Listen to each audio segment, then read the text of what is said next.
to my Wow Chats. Words of wisdom with people that I love, admire, respect, and whose work is in line with making this world a better place. Look, we got like little animals. I know. Susie Gronski. Oh my goodness. Love this girl. And we're at the San Diego Pain Summit. We've got this nice cozy hotel room. So here's the thing. The summit's over. Did you enjoy? I loved it. It was great. What did you like about it? Intention is different. And here I feel like we were all connected and the energy was, just different. It was in alignment with, my spiritual practice. It wasn't a technique or, someone trying to sell you something. It was really just individuals sharing their knowledge and how it's transformed their life, and you take a bit of that wisdom with you and you share it with the rest of the world. I just found out that Susie you started learning more about Buddhist philosophy, and yes.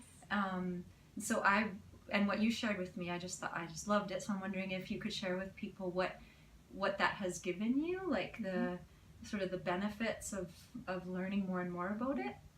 That's a big question. I know. But I will do my best. Yeah, Just okay. Speaking from experience, and I was telling you, Shelly, earlier that I found Buddhism or Buddhist philosophy after my husband was struggling with a really difficult time in his life, and he actually found it, and we decided to join a center and learn more about it. But it just made sense. It was logical. No one was pushing you. It wasn't this whole, dogma around it. It was just, here's a path, here's some information that can change your life. And the way that it's transformed my life is that I see the world differently.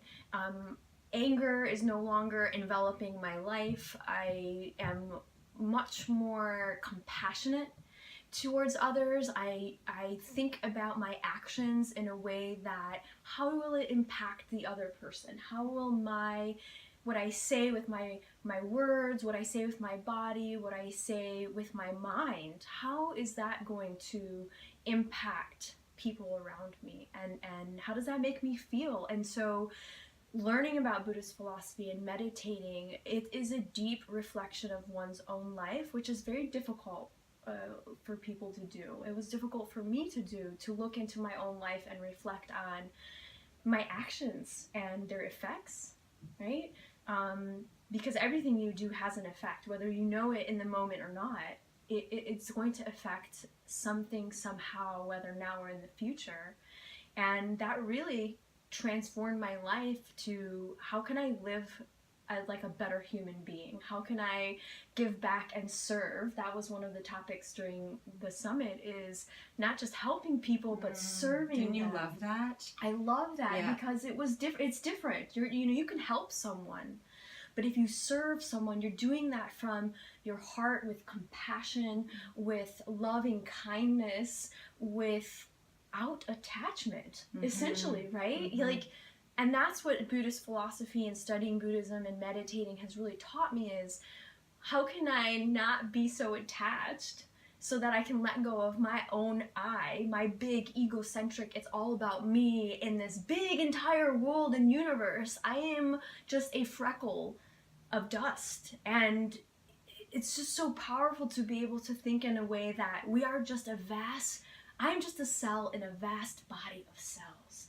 And we are working together in this world universally, and we all have struggles. They may vary, but we're all suffering in some way or another at some varying intensities. And realizing that allows me to cut people some slack, not always kind of be mad at somebody who cuts me off in front of, in traffic. What if they're struggling and really trying to get to somebody who's sick? Maybe they had a really bad day, And so you let those little annoyances, those little irritations just float off your back. Now, I'm not saying that I'm perfect. No, it's hard. Okay, because I am not perfect at that.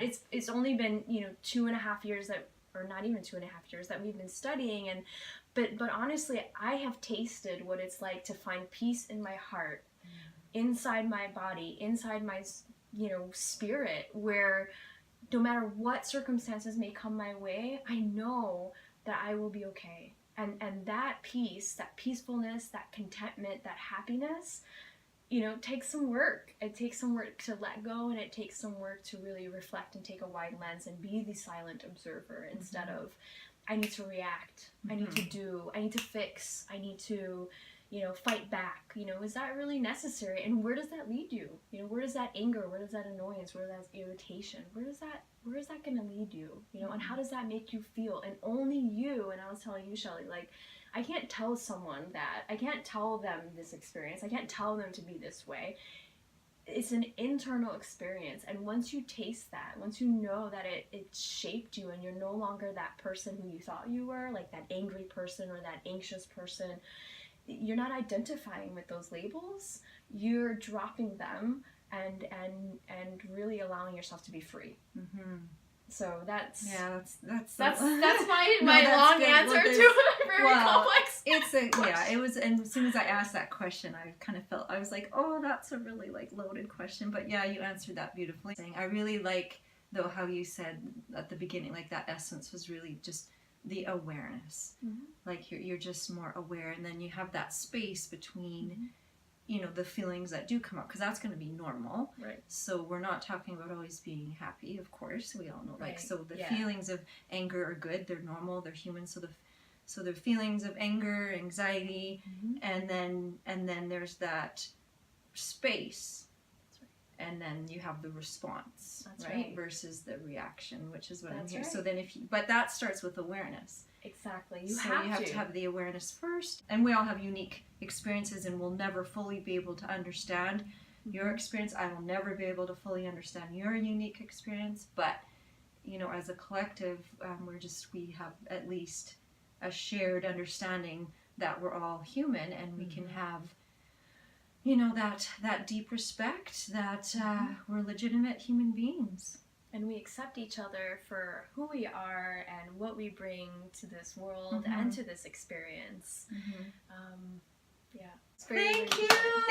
And I love your work. You guys check out all the links below. I'll leave all of Susie's work. I don't even think we said she's a physiotherapist, pelvic floor. Yeah. I'll leave all the links below. She's got a book, and she's amazing. Thank you. Love. I love you so much. Thank you for doing this. And love to you, all you people watching, you wonderful human beings. Thank you. Thanks for watching this WOW chat with the delightful Dr. Susie Gronski. She is a pelvic floor physiotherapist. Check out her links below. She has a book, she has a podcast and a blog, and she just does wonderful work. And check out some of my other WOW chats with other people that I admire and respect and whose work is in line with making the world a better place.